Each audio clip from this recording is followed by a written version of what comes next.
For adults with Crohn's disease or ulcerative colitis symptoms, every choice matters. Tremfya offers self-injection or intravenous infusion from the start. Tremfya is administered as injections under the skin or infusions through a vein every 4 weeks, followed by injections under the skin every 4 or 8 weeks. If your doctor decides that you can self-inject Tremfya, proper training is required. Tremfya is a prescription medicine used to treat adults with moderately to severely active Crohn's disease and adults with moderately to severely active ulcerative colitis. Serious allergic reactions and increased risk of infections and liver problems may occur. Before treatment, your doctor should check you for infections and tuberculosis. Tell your doctor if you have an infection, flu-like symptoms, or if you need a vaccine. Explore what's possible. Ask your doctor about Tremfya today. Call 1-800-526-7736 to learn more or visit tremfyaradio.com. 'Tis the season of gifting and halls to deck, and the Who's in Who Newville were in love with new tech. Where can we find Sonos and Samsung and Nintendo, they shouted. Would they find it in one place? This they questioned and doubted. When suddenly a Who yelled, Walmart's the place to start! And each Who added headphones, TVs, and games to their carts. With Walmart, their shopping was done in a flurry. They cried out, who knew? And ordered their gifts in a hurry. Shop the latest tech gifts in the Walmart app. Ah, DSW, birthplace of the humble brag. Here, the shoes are so good, no one would ever know how little you paid. If you didn't go telling everyone, that is.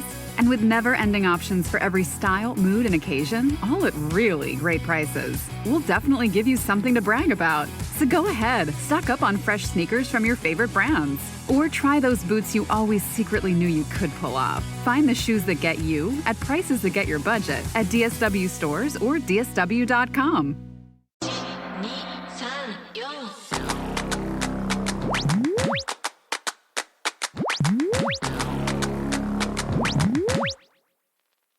Was the ball stuck enough in the wall? Now, he is referring to the lodged ball that was not fielded in Game 6 of the World Series in the 9th inning. I will say right now, that was exactly what a lodged ball looks like. Once it stops, if it gets jammed, if it hits and doesn't, like if it doesn't move at all once it hits, you are topped, 2 hands in the air. Now, we can talk about whether or not that's right, whatever. But that is a lodged ball. And the reason you're told not to play it, everyone's like, no. The rule says that you can pull it and then they can look at it after. Those plays, if you go and you field it, you are then showing them how the play could play out. So now they have something to work off of. That's the problem. That's why you don't do it. Okay? So say you run up, you try to field it, it's too stuck, you try to get it and you flail and you throw it and the guy gets an in the park or home run, right? Now you're like, go look at it. Now they have an in the park home run scoring 2 runs as the play that happened that needs to be overturned. Remember, overturning plays is different than verifying them. So if you throw your hands up, then everyone stops and then they determine, but they can't project what happened now because it didn't happen. So what you want to do, it's just a lose-lose. It's a win-lose. It's a lose-lose situation if you try to field it. Because then you have to field it perfectly just to get the play you would have gotten had you just thrown your hands up. So you always throw your hands up because it will benefit, it will go in your way. They won't overturn it. Then you don't have a high chance of it being overturned from New York because the play never played out. So they don't have something to go off of. They have to start predicting things, and you can't predict double plays. You can't assume anything in baseball. That's kind of a rule, the major underlying rule. So what you want to do is put them in a position where they can't assume anything, and that's why we're told to do that. So the rule says they can look at it again, but it's rarely overruled, and you don't want to give them the chance to just say it wasn't lodged, because if they say it wasn't lodged, they'll still probably have to stay where they were. All of that said, it was lodged. So, what percentage of starting pitchers do you think could have done what Yama did? 96 pitches and then 34 pitches the next day. Yeah, don't say 36. It was 34, okay? He only threw 130 total. 196 pitches into 34 pitches. I think you would be blown away with the number of guys who could do it. But you can't do that more than one time, okay?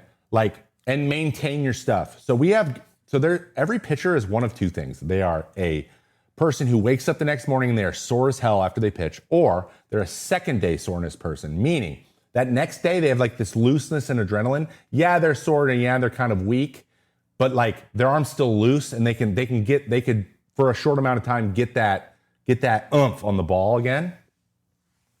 And I think that's what Yamamoto is.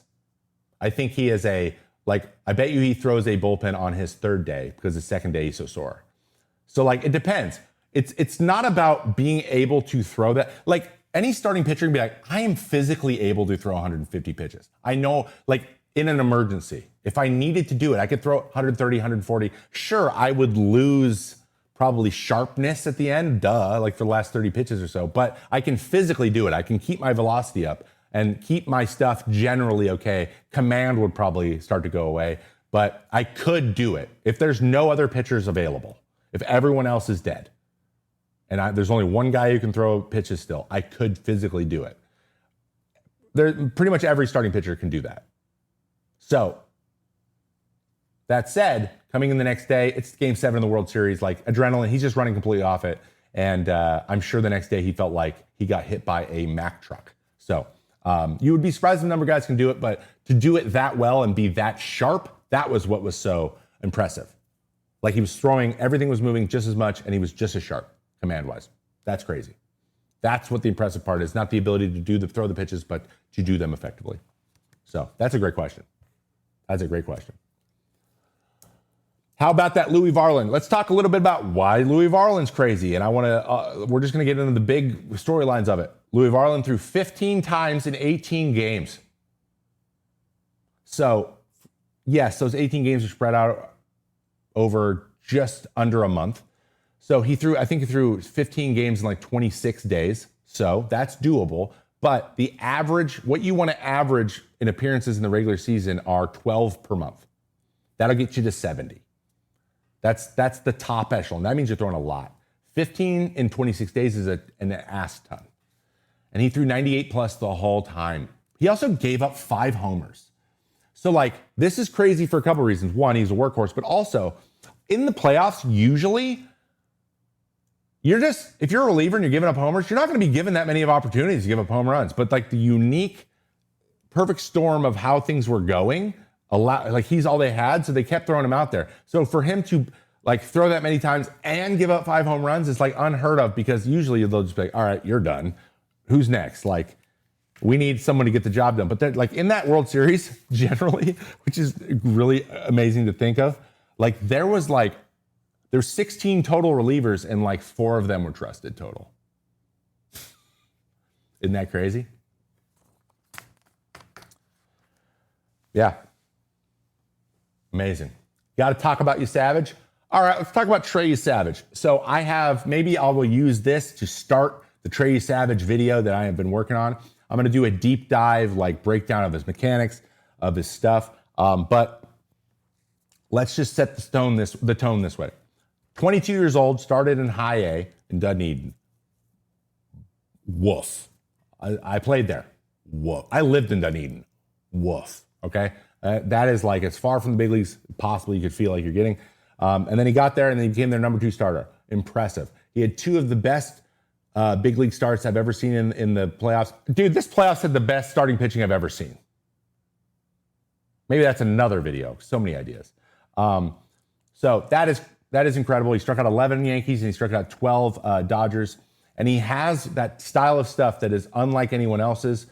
He has a unicorn approach to the game. He throws directly over the top, like a Felix Bautista arm height. I believe it's slightly lower, 64 degrees, and Felix Bautista 66. But he's directly over the top with a splitter that goes straight down and a slider that goes straight down and also arm side a little bit, and then a 4-seam fastball that carries at 20. So he has the north-south game. He is as dialed in as it possibly can be. He reminds me of the Michael Wacha 2013, right? Like where they're like, we know what he's doing, but you just can't know how to hit it until you see him pitching. And the traject machines that they use to prep don't have that high of an arm slot. It's hard to get ready for that. So his combination of 3 pitches is really, really good. But what we saw is when he got hurt, he gave up home runs. He is going to give up home runs because he doesn't have east to west. He doesn't get off of barrels. He misses bats.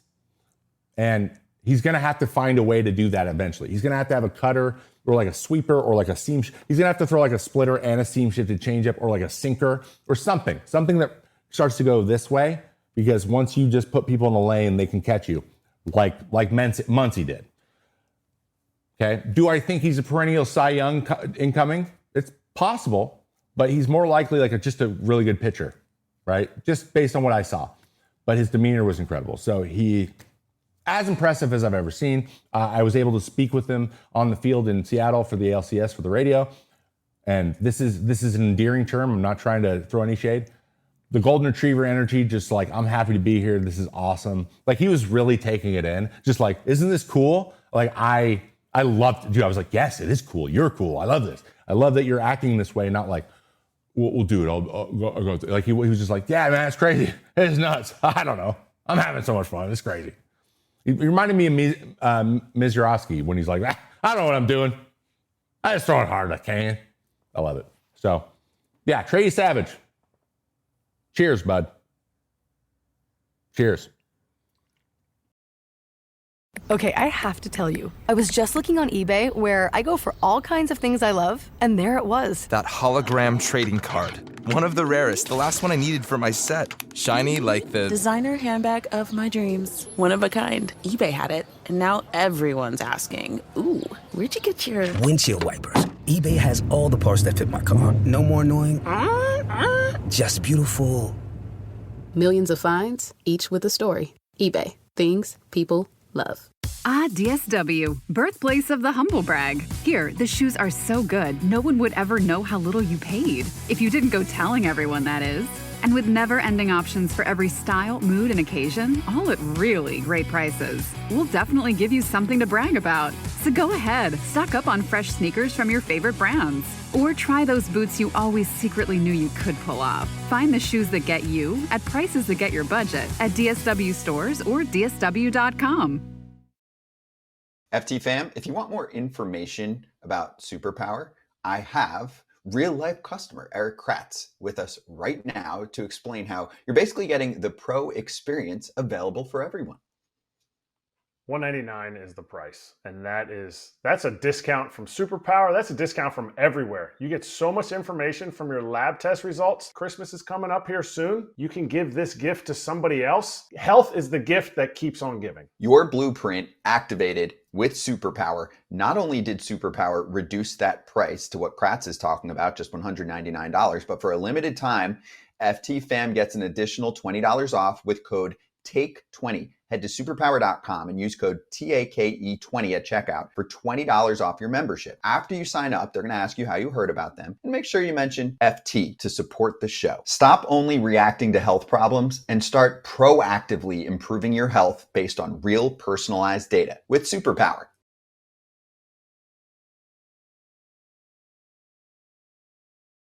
What do you make of the multiple Blue Jays running mistakes? I got to be honest, guys. I feel bad. It's you know what's crazy? So I want to start answering this question like this. The craziest part about this is Jeff Hoffman isn't getting, I mean, yes, he's getting plenty of ire, right? People are like, Hoffman, whatever. But I thought it would just be like, Jeff Hoffman. Like everyone would just focus on him. But we are focused on the base running mistake of Barger, even though we're calling it a mistake, when he would tie the game if that ball drops in. He wants to be able to tie the game. So he got deked a little bit, and yeah, he got caught out. But being aggressive there was he needed to shade aggressive, which had worked for them, and taking the extra base and all that kind of stuff. So he was just being overly aggressive. A great play was made, and then the pick by Miggy Rowe was ridiculous. The play but made on the back end was also incredible. So you got to give credit where credit is due there. But yes, Kike got him a little bit because he caught it a little more easy than Barger thought. So that was a mistake. And then the IKF thing, him being conservative there is what you're supposed to do. He was just too conservative. His lead was too short. He needs a short lead. He needed to take at least another big step. He was safe with that. The people who are saying just run standing up through the base, no one's ever going to do that. That's just not what you're taught to do. That is a mistake 95% of the time. Especially if like you miss the bag, you slide on the bag, you hurt yourself. That's the big thing too. You slide on the bag, you step right on plate and you slide and you tear your knee up. Like it's not worth it at that point. Like, you know what I mean? So I'm sure he would have been probably safe in hindsight, but he being conservative there, as Whit Merrifield and many great base runners and ex-players have said, was the correct approach, because getting doubled up there, if he got doubled up again after it just happened the night before, imagine how the fans would be acting now. At least he's like, if I get thrown out at home, we still have another chance to score a run because there's only one out. I cannot get doubled up. And I understand that. That said, he still had a little bit more room, which would have made it moot. And I understand being too conservative at that point is not what you guys want to see. But again, hindsight, what is it? 2020. So I think that's what happened.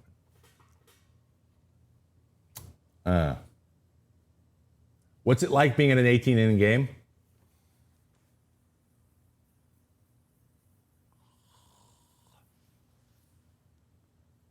Did we win yet? That's how it's like. It's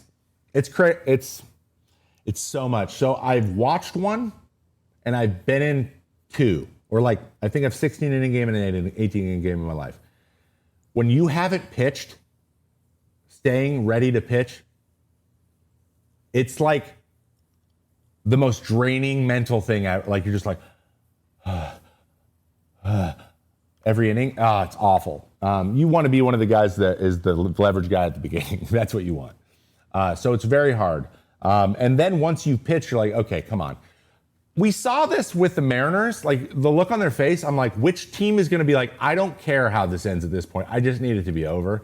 Who's gonna break? Because the commentator's fully broken. And I know there's critiques of Buck and Smoltzy, but guys, imagine being two people in a room that have to talk about the same two teams for 6 straight hours. You'd be making stuff up. And also, you need to put some respect on the players in that game's names. That was the Will Klein versus Eric Lauer game, and very impressive stuff out of those two guys. And Yamamoto was going to come in that one too. This playoffs was crazy good, man. I love it. Can you get some kudos for Willpower Klein? Yes. Congratulations, Will. You deserve that World Series ring.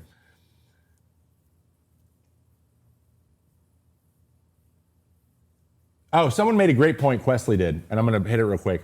What if on the IKF play is kind of silly because Miggy Rowe also kind of bobbled the ball, but what if Miguel Rojas just fielded it cleanly and threw it? It would have been close. Like, what if he also didn't bobble it? I understand that like that made him IKF have more chance, but he couldn't. He just did the best. He did the best thing he could with the information he had at the time, and that's all you can ask. And I know that sucks. So I think that most people know that. And what's happening is you're grieving, and I get it. 12-year-old me was in my body just watching the Mariners blow it, man. Like they did blow it. It got blown, and I've been in that situation, and I blew that game. Like, you don't want to blow it, but blowing it is what happens. And that part of me is like, grieving. People are grieving. And this is one of those things. It's such a good playoffs, such a long time that grief is the right word for it. So, but man, the Blue Jays were so good. I think they were overall a better team, but the Dodgers' experience took over. I think that's what it was. Why is bunting not done much, especially in the playoffs when bats go cold easily? I would argue that bunting is more common now than it used to be. But I think that we're going to see more and more of that. Usually it's because of roster construction and the guys in the roster. Like it's a balance between, bats go cold, but big swings are very important also. So you want more guys that have the opportunity to make a big swing, taking swings. So like it's one of those things like, we can't really hit, but we do have a bunch of guys that could go deep at any moment. Like, I think you need a little bit more bunting though. The Blue Jays did a lot though.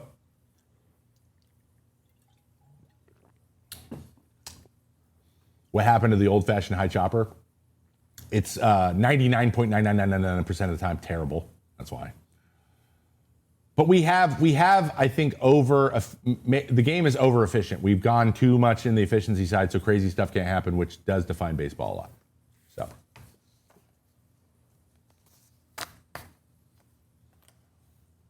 I'm so glad the better team didn't win, Trev.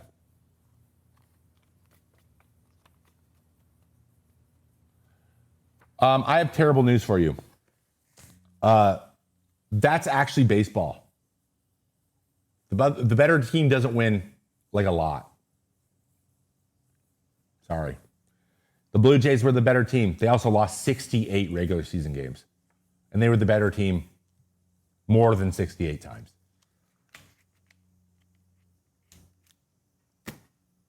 See what I mean? Like, it's just, that's kind of what baseball is. Like, that's why you can't buy championships. What's your take on the better World Series performance, Yama or Bumgarner? Ooh, that's interesting. I'm going to go Yama only because he didn't start game one. So, like, it's crazy. Just because he didn't start game one and he did it against a more potent offense. But just barely. The Mad Bum stuff was crazy. Also, I think Mad Bum could have thrown like 10 more innings. So like he just ran out of innings. Had they gone into the 15th, he still would have been pitching. So, but those two for me are two of the greatest probably performances. You know, pry the ball out of my cold dead fingers, kind of like just gutsy performances in the history of the major leagues. The better team doesn't blow games 6 and 7 at home. Mm-hmm. It depends on what you mean by better, right? Are we going to go by like the team that won is better or not? Or is that oversimplified? This is crazy that we're having this semantic conversation. By the way, they just got beat in game 6. They didn't blow that one. They just got beaten that one. But they did blow the last one. The last one they blew. So, all right. Do you think that if the Mariners won game 7, we get a better or worse World Series? Worse. I think that the Mariners had the same issues as the Dodgers, but they just weren't as good. I think it would have been more of a Brewer situation. I think they would have just worn them out. It would have been like a bunch of 4-1, 3-1, 3-2 games. I think the Blue Jays had the best chance to win the World Series. Do the Dodgers repeat next year? I don't think so. They're getting older, and it became really apparent. And also, they just went 7 games World Series and back. Here's another thing about baseball winning the World Series. When you win the World Series, you've been playing baseball for 8.5 months. You only have 3.5 months to rest. So the older you get, the more like these nagging things don't get resolved in the offseason, and then you lose guys in the regular season, and you have to have young guys come up and fill in for them. I don't know who those young guys are for the Dodgers, but like the era of Freddie and Mookie and these guys being like the core, that's going to start loosening up a little bit. And they're going to have to get reinforcements, but we'll see. We'll see. They could. Of course they could. But yeah, it's interesting. Okay, Ernie Clement. I want to talk about Ernie Clement. Ernie Clement set the record for the most hits in a playoffs with 30, which is incredible. And he was had that ball that Pages stiff-armed Kike Hernandez into the ground for, landed, Ernie Clement would have been the MVP. And Yama would have been not the MVP because he gave up the game-winning hit. Isn't that crazy? Like, that was the difference. It was like, nope, caught it. It's you. You win. Like, that's crazy. Which is sick. Like, that's awesome. Isn't that awesome? But Ernie Clement was my MVP. Honestly, Barger, not too far. Dude, Addison Barger was a problem. He was so clutch. Both of their swings were so dialed in. They were hitting stuff.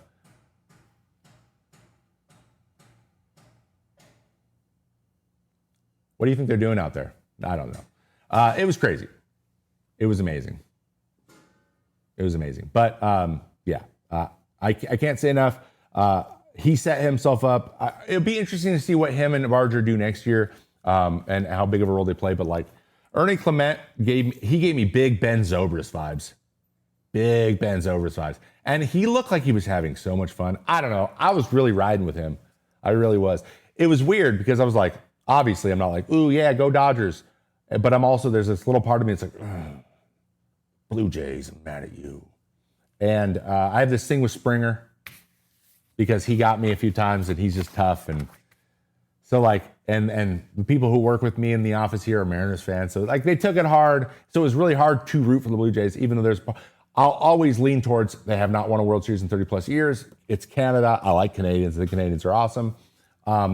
They're a great fan base, great place to play. And it's different, and we haven't seen it in a while. It would be more fun to see that. And also, like, I want to see a team that is like, okay, fine, we'll sign our superstar, and then they win the World Series immediately. I want that. I want that more. 'Tis the season of gifting and halls to deck, and the who's and who Newville were in love with new tech. Where can we find Sonos and Samsung and Nintendo, they shouted. Would they find it in one place? This they questioned and doubted. When suddenly a who yelled, Walmart's the place to start. And each who added headphones, TVs, and games to their carts. With Walmart, their shopping was done in a flurry. They cried out, who knew? And ordered their gifts in a hurry. Shop the latest tech gifts in the Walmart app.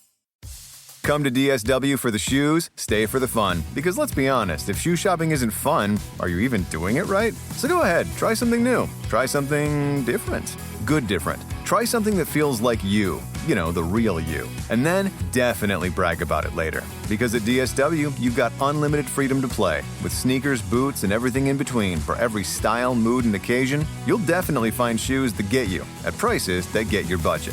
DSW. Let us surprise you. Hey, we've told you about Huel's new Daily Greens ready-to-drink can, but also we do not want to forget about the OG. Your favorite. You love that chocolate peanut butter flavor. I do. You and Kratz love that chocolate peanut butter flavor. That's my favorite one. Mm-hmm. It's so good. The breakdown? The vanilla, also good, but when they sent me the chocolate peanut butter, it's like a dessert, but it's not. 35 grams of protein, no added sugar. Gluten-free for your boy, under $5 per meal because it's a meal and a drink.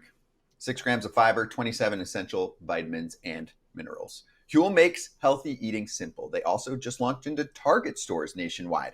Try both products today with 15% off your purchase for new customers with the exclusive code FOUL at Huel.com/foul. Use that code, fill out the post-checkout survey to help support FT. Get after it, FT fam. How about the Miggy Rojas homer? He is pesky, and I struggled to face that guy. I got to give the tip of cap to him with the defensive plays and coming up big. That is the first time anyone has hit a game-tying home run in the 9th inning. Ever. Nuts. So, Miggy Rowe, and then homegrown talent Will Smith taking it home, baby. Nuts. Remember when Shohei Ohtani got walked 5 straight times? Me too. Does Bo sign with the Rays or with the Jays? I don't think so. I think Andres Jimenez is now their shortstop. But Bo Bichette better get paid. It depends on where he plays, man. He's just not a very good shortstop. I think he's a great player. I love watching that guy play. He can hit. Oh my God, can he hit? But it's there are stretches where it is god awful at short. So Bieber accepted his option. Yeah, we talked about that earlier, right? Which is awesome. Do you think they were overlooking Rojas for who was coming up after? Yes, absolutely. Isn't that crazy? Okay, so I have another one. Let's get the bottom one there, Duffy. And then we'll do a couple more, and then I got to get out of here. What about Jimenez trying to get hit on the hand and then complaining about getting hit? Yeah, that was interesting. That was interesting. I was so confused. I was like, I think this is just a let's get some energy out here, boys, kind of situation.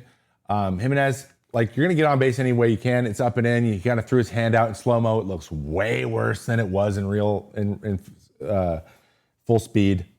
It is what it is. But then he actually gets it, and he's like, dude, you just did it twice. You threw it twice. Like, what? Basically, he was like, I think he was getting defensive about that thing that he kind of knew he did. And honestly, I don't blame, like, this being a natural reaction because, like, I got to get on. I have to get on right here.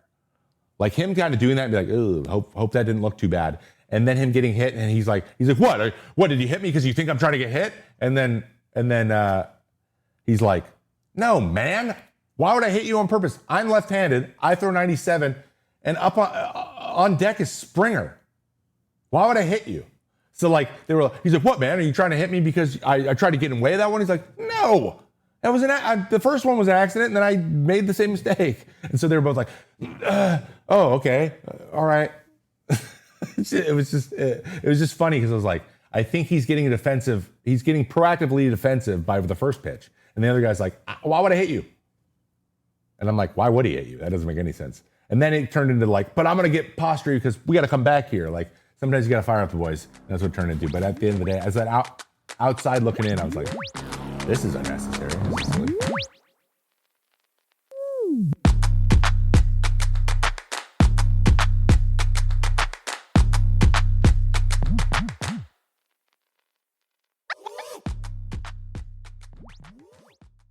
The Who's Down and Who Newville were making their list, but some didn't know Walmart has the best brands for their gifts. What about toys? Do they have brands kids have been wanting all year? Yep, Barbie, Tony's, and Lego. Gifts that will make them all cheer. Do you mean they have all the brands I adore? They have Nintendo, Nespresso, Apple, and more. What about... So the Who answered questions from friends till they were blue. Each one listened and shouted, from Walmart? Who knew? Shop gifts from top brands for everyone on your list in the Walmart app.